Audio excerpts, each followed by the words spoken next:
Hello, welcome back to the urinary system. You may be relieved to know that the first part was the most confusing part, understanding all the different mechanisms that affect glomerular filtration rate and just wrapping your head around the basic process of urine formation is probably the hard part. So hopefully it's a little easier from here on in. So when we last got together, we were talking about regulation of glomerular filtration rate. So where we are now is that we have produced some filtrate, and that filtrate has in it some stuff we want, like sodium and water, and some stuff we don't want, like waste. So now we're going to talk about tubular reabsorption, tubular secretion, and what happens when you're dehydrated and you have to concentrate your urine as much as possible. And I will try and keep things as simple as possible as I find the next slide we're supposed to be on. Here we are. So the basics of tubular reabsorption before we get into what happens where in the nephron. First, you want to know that as filtrate flows through the nephron, you are going to reabsorb most of the glucose, amino acid, vitamins, and sodium ions that are in the filtrate. Also, what happens is that your kidney tracks how many hydrogen ions and how many bicarbonate ions it reabsorbs to adjust the pH of your bloodstream. So this stuff and the sodium, that's all constant. Your body reabsorbs as much as it can. Hydrogen ions and bicarbonate ion reabsorption is regulated by blood pH so that your blood pH stays within the normal range. The other thing you want to remember is that sodium is reabsorbed by our friend, the sodium-potassium ATPase. This is why people talk about having a low sodium diet, because for every sodium that you reabsorb, you excrete a potassium. So your body can't balance sodium and potassium. So if you end up with too much sodium in your bloodstream, your body doesn't reabsorb it all, because otherwise you would run low on potassium. So you can't simply excrete all of your excess sodium and all of your excess potassium to regulate your blood volume properly. Then you want to remember that if you're pumping solutes, whether it's sodium, glucose, or amino acids out of the filtrate, you're leaving behind water. When you do that, you are generating an osmotic gradient. So wherever most of the solutes are pumped back into the bloodstream, that is also where water follows by osmosis. Tubular secretion, this we're not going to worry about too much. Just know that your kidney will pump things like urea and uric acid into the urine so it can concentrate things and move waste products up or against their concentration gradient so that you can excrete a larger amount of waste product than you would be able to if you were just relying on the osmosis of waste products into your filtrate. All right, so now we're just going to take a quick tour through the nephron and talk about what happens in the different tubules. First up, proximal convoluted tubule. You simply want to know, looking at this part right here, that is where most of the solutes that your body wants to hang on to are pumped out of the proximal convoluted tubule and into the peritubular capillary very close to it. Because this is where you are pumping out most of your solutes, you generate an osmotic gradient here, and most of your water, ooh, that's supposed to say water. Most water, 65%. Oh, where's the T? There we go. That is where most of the water is also reabsorbed. We want to remember this. We're going to talk about water coming out in the collecting duct, but we're going to remember most of the water comes out here in the proximal convoluted. This happens at a constant rate. This is why your kidney regulates glomerular filtration rate so that it doesn't have to regulate all of this stuff. So that's proximal convoluted tubule, straightforward. Then you move down descending limb of the loop. All you want to know about the descending limb is that water is reabsorbed in the descending limb. So it's going to move from the filtrate into what you're going to learn is the vasa recta, the blood vessel associated with the loop. Then urine or filtrate makes its way up into the ascending limb. In the ascending limb, this is where sodium, potassium, and chlorine are pumped out of the filtrate. So water comes out in the descending limb, ions come out in the ascending limb. Just remember ions and don't keep track of which ones, or just think sodium. That's fine for the ascending limb. I am not all of the ions that are reabsorbed in the ascending limb. So then the filtrate is going to make its way up into the distal convoluted tubule. We are going to simply think of the distal convoluted tubule as the part of the nephron where processes are adjusted. So here there are pumps that are regulated by aldosterone. Presumably aldosterone causes more of the pumps to be inserted into the membrane here. So you're pumping more sodium out of the filtrate here. And then this is also the target of parathyroid hormone. So if your blood calcium levels are low, parathyroid hormone is going to cause more calcium to be pumped out of the filtrate into the bloodstream in the distal convoluted tubule. And that is all you need to know about it. Then the collecting duct. This is where, if you are dehydrated, the last little bit of water that you can pull out of your urine does get pulled out of your urine in the collecting duct. This is regulated by antidiuretic hormone, if you recall, from posterior pituitary. So this causes the cells in the collecting duct to manufacture and insert into their membrane aquaporins, which I misspelled. And you may remember from Anatomy and Physiology 1 when we talked about transport, these are pores in the membrane that are specifically permeable to or specific for water.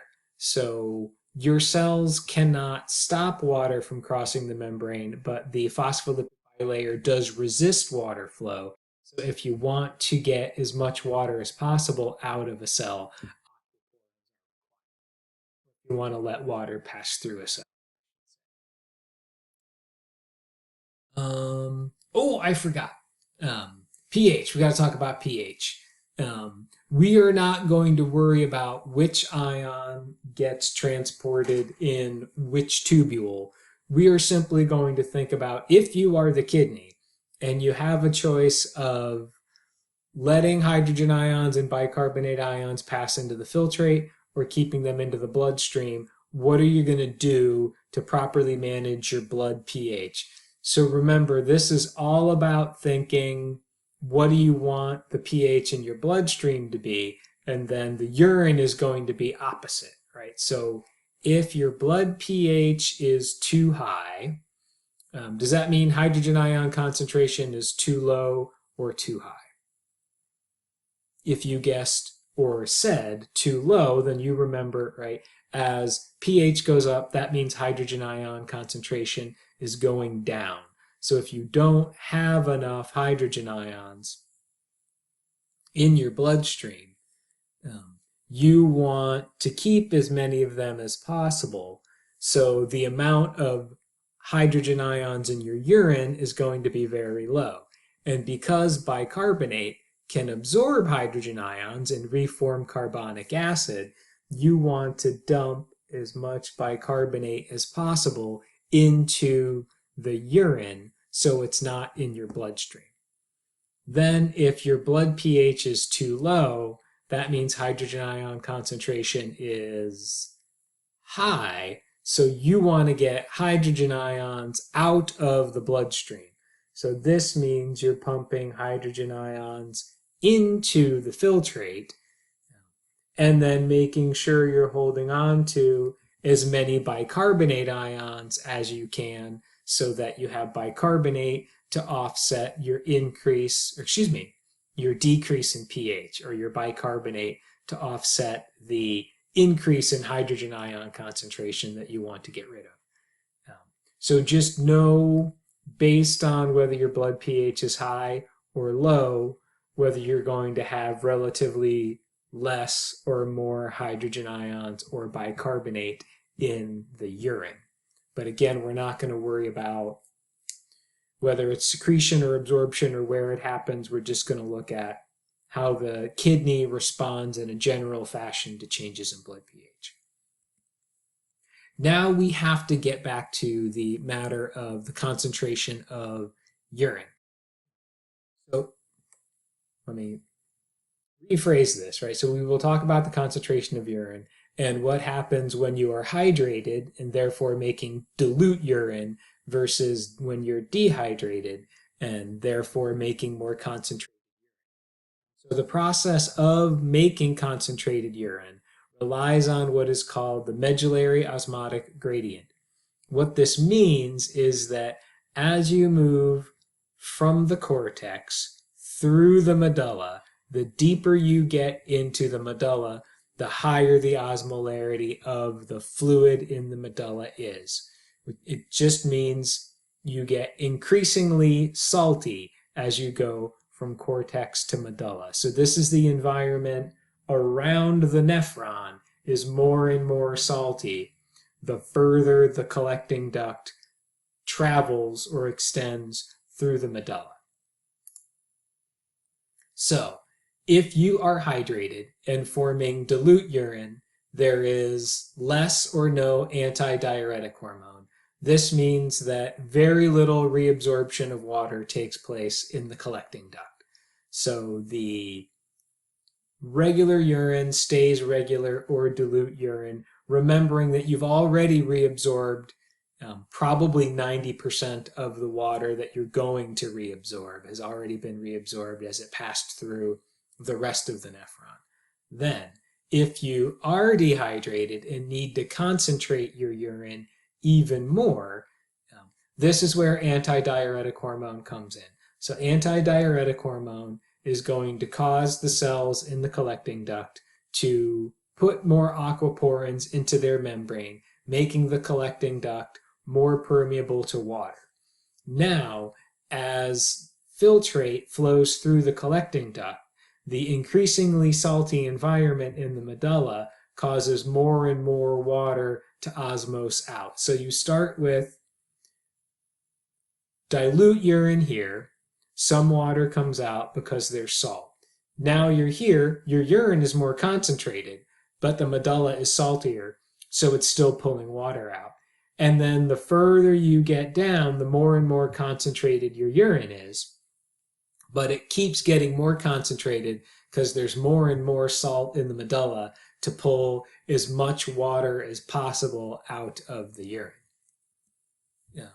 So now we need to understand two things. One, how does all that salt get there? How is the osmotic gradient established?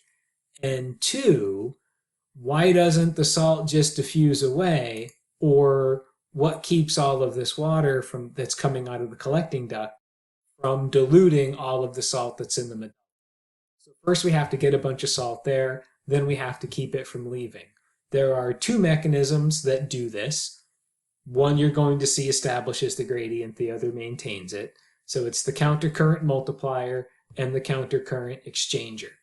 The mechanisms which cause both of these phenomenon are complicated. What you need to know is not. So first up, the countercurrent multiplier is the loop of Henle. So what you need to know is that the loop of Henle is the countercurrent multiplier and that this is what establishes the osmotic gradient. That is why the medulla is so salty, or how the salt gets in the medulla. If you want to understand how it works, I'll tell you, but you don't need to be able to explain it. And it works a little bit easier if we actually start in the ascending limb. So you will recall in the ascending limb in the loop of Henle, salt and other ions are pumped out of the filtrate. This makes the environment here a little salty. If this environment becomes salty, when filtrate is flowing down the descending limb, right, that means more water is going to be osmosed out, or I don't even know if that's a verb, but more water will diffuse via osmosis out of the descending limb. So when that happens, this filtrate becomes more concentrated. That's why you're going from 500 osmoles or milliosmoles to 1200 milliosmoles. And remember, osmolarity is the total solute concentration. So as this number is going up, that means your water content is going down. So if you concentrate your salts, concentrate your solutes by removing water in the descending limb, when that concentrated filtrate gets to the ascending limb, there's a greater concentration of salt for the pumps to work with. That makes the pumps more efficient. So the more salt you pump, the more water you pull out. The more water you pull out, the more salt you pump. And the two just reinforce one another. Right? As long as you can get rid of this water, the osmotic dehydration of the filtrate in the descending limb makes the pumping of solutes out of the filtrate more efficient in the ascending limb. So this is where all of that salt comes from. Now we have to deal with the water. We have to keep the salt here and get rid of the water. That is the job of the countercurrent exchanger, which is called the VASA recta. And I want it, there we go, one line at the top. So you want to know that the countercurrent exchanger is the VASA recta, and the VASA recta maintains the osmotic gradient. That's all you need to know. And this phenomenon is actually harder for me to understand than the other one for reasons that you don't need to know. But here's how you want to think about it. Blood is going to flow down one side of the VASA recta and then back up the other side of the VASA recta. As the blood flows down, it's flowing into a salty environment. Salt enters the bloodstream and is carried back down into the medulla. And then as the blood leaves, it's going into a more and more watery environment. Water comes out, watery environment. Water goes into the bloodstream and is carried away. So I just think of the blood as pushing the salt down and carrying the water away. This makes sure that the salt doesn't diffuse away, and it gets rid of all of the water that is coming out of the descending limb and the, what's the word I'm looking for? The collecting duct. So this is what keeps the salt there and drains the water from your medulla so that your medulla stays salty. And that's all you need to know about those two things. So relatively straightforward. Hey, 18 minutes in, we're in the home stretch. So now it's just odds and ends, the last few things you want to know. So you simply want to know what a diuretic is, and there's the definition right there in red. There are examples of diuretics on the page here, but I'm not going to ask you about them on the exam, so don't worry about it. Next up is physical characteristics of urine. I'm probably not going to ask a lot of questions about it, but it wouldn't hurt to just know what it looks like. This, by the way, is my favorite line. It comes from the old publisher. Slightly aromatic when fresh. It is as if wine has a, it is as if urine has a bouquet like fine wine. That just cracks me up, so I'll leave that line in there. Next up, more physical characteristics of urine. This I'll slow down for a little bit. You want to know that normally urine is slightly acidic. This is going to become important later when we cover the male reproductive system. Urine and sperm both flow through the urethra, and this acid has to be. not going to worry about things that then this slide also not a lot of new information here, so don't worry too much about it. Just remember that urine, like most any bodily fluid, is mostly water, and then it's going to contain mostly nitrogenous waste and a whole bunch of other little things that your body's trying.